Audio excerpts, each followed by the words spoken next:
포드차 공장을 시찰하던 도널드 트럼프 미국 대통령이 아래층 공장 직원들을 향해 갑자기 손가락 욕설을 내보입니다. 공장 직원들이 트럼프 대통령을 향해 소아성의 옹호자라고 외친 데에 트럼프 대통령이 맞받아친 겁니다. 현지 시간으로 어제 소셜미디어에 퍼진 영상에선 트럼프 대통령이 미시간주 포드 공장을 둘러보다 현장 노동자가 소아성의 옹호자라며 야유를 보내는 장면이 포착됐습니다. 트럼프 대통령은 소리가 난 쪽을 향해 손가락 욕설을 내보이고 두 차례 욕설하는 장면도 영상에 담겼습니다. 트럼프 대통령이 소아성의 옹호자란 야유를 받은 건 트럼프 행정부가 미성년자 성착취범인 제프리 앱스타인 사건을 처리하는 방식에 불만을 드러낸 것으로 보입니다. 백악관은 영상 속 장면이 실제로 포드 공장에서 벌어진 일이라고 확인했습니다. 백악관 고위 관계자는 워싱턴 포스트 등 현지 매체에 분노에 휩싸인 한 미치광이가 거칠게 욕설을 외치고 있었고 대통령은 이에 적절하고도 분명하게 대응했다고 말했습니다. SBS 신정은입니다.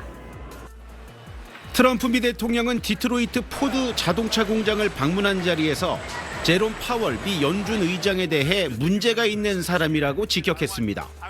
연준 청사 개보수를 둘러싼 논란에 대해선 역사상 가장 비싼 건설 공사를 벌인다며 곧 물러나길 바란다고 밝혔습니다. I could have done that job for $25 million. They're spending billions and billions of dollars. 수사가 개시된 상황에서 올해 5월까지 임기인 파월 의장의 조기 퇴임을 촉구한 걸로 해석됩니다. 미 연준의 금리 정책도 비판했습니다. We have a bad Fed chairman. He's bad in a lot of different ways, but he's bad because his interest rates were too high. 트럼프는 관세 정책을 옹호하는 발언도 이어갔습니다. 포드 공장이 24시간 가동 중이라며 관세 덕분에 더 많은 공장을 짓고 있다고 강조했습니다. 유럽에선 중국이 자동차 산업을 장악하고 있지만 미국이 중국차에 100% 관세를 부과해 미국 자동차 업계가 경쟁할 수 있게 만들어줬다고 설명했습니다.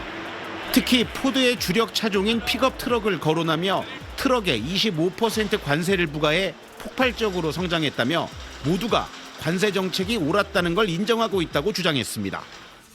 상호관세 최종 판결을 앞두고 연방대법원이 자신에게 유리한 판결을 내주길 호소한 걸로 보입니다. 워싱턴에서 SBS 이한석입니다. 이란 테헤란 외곽의 거리가 시신을 담은 비닐 가방으로 뒤덮였습니다. 진압 병력이 시위대를 사실상 즉결 처형하고 있다는 증언이 나오는 등 강경 진압이 거세지며 사망자가 빠르게 늘고 있습니다. 미국에 기반을 둔 인권운동가 통신은 현재까지 2,000명이 사망했다며 1,800여 명은 시위대, 135명은 군과 경찰 등이라고 밝혔습니다. 어린이 9명과 시위대와 무관한 시민 9명 등도 사망했다고 전했습니다. 영국에 본부를 둔 반체제 매체 이란 인터내셔널은 12,000명이 숨졌다고 주장했습니다. 지난 8일과 9일 이틀 동안 이란 현대사에서 가장 대규모의 학살이 자행됐다고 강조했습니다. 트럼프 미국 대통령은 이란에 대한 압박 수위를 높였습니다. 자신의 SNS에 이란 시위대를 애국자라고 지칭하며 계속 시위하고 정부 기관을 점령하라고 촉구했습니다. 트럼프 대통령은 시위대에 대한 무분별한 살해를 멈출 때까지 이란 당국자들과 모든 회의를 취소했다며 도움의 손길이 가고 있다고 강조했습니다. We're probably going to find out over the next 24 hours. I think it's a lot. It's too many, whatever it is.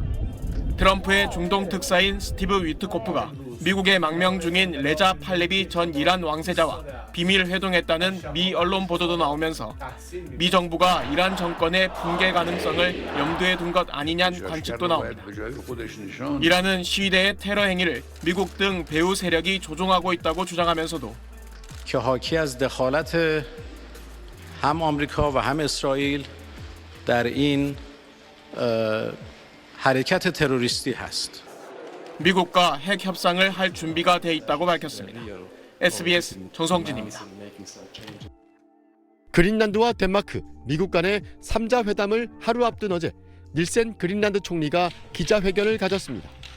닐센 총리는 그린란드는 현재 지정학적 위기에 처해 있다면서 만약 지금 미국과 덴마크 중 하나를 선택해야 한다면 덴마크를 택할 것이라고 말했습니다. 또한 그린란드는 미국의 지배를 받는 것도 원하지 않고 미국의 일부가 되는 것도 원하지 않는다고 못 박았습니다. Nu står vi med en geopolitisk krise, og hvis vi skal vælge mellem USA og Danmark her og nu, så vælger vi Danmark. 닐센 총리와 공동 기자회견을 가진 프레데릭센 덴마크 총리도 동맹국인 미국의 압박에 맞서는 건 힘든 일이라면서도 그린란드는 사고 파는 매물이 아니라고 강조했습니다. 오늘 미국 워싱턴에서 열리는 3자 회담에 미국 측에선 벤스 부통령까지 참석하기로 했습니다. 덴마크 측 대표인 라스무센 외무장관은 오늘 회담에 대해 당사자들끼리 만나 허심탄회하게 문제를 풀어보는 자리라고 말했습니다.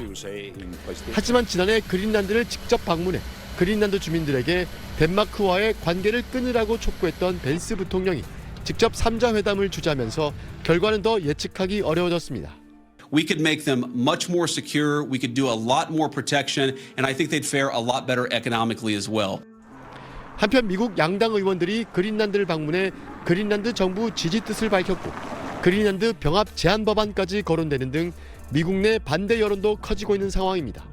파리에서 SBS 권영인입니다.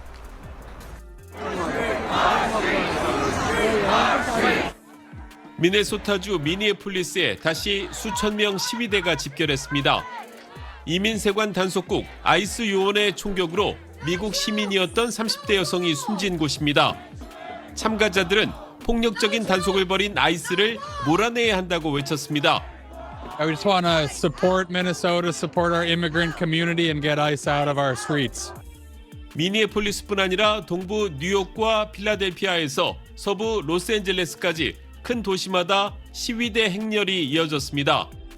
주최 측은 이번 주말 모두 1000여 곳에서 시위가 열린 것으로 추산했습니다. 여기는 워싱턴 DC 백악관 앞입니다. 보시는 것처럼 붉은 빗줄기가 쏟아지는 가운데서도 많은 사람들이 모여서 트럼프 정부를 향해 비판의 목소리를 높이고 있습니다. ICE to be abolished. I want them to no longer exist as an organization. I think America has no need of them. What they're doing is against the law. They are being used like secret police for our president.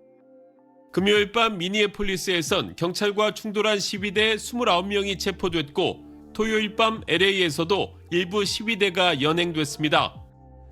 We will not counter Donald Trump's chaos with our own brand of chaos here. We in Minneapolis are going to do this right. 이번 사건을 이민단속 요원의 정당 방위라고 주장하고 있는 트럼프 행정부도 미네소타주의 복지예산 지급을 중단하는 등 물러서지 않고 있습니다. 워싱턴에서 SBS 김용태입니다.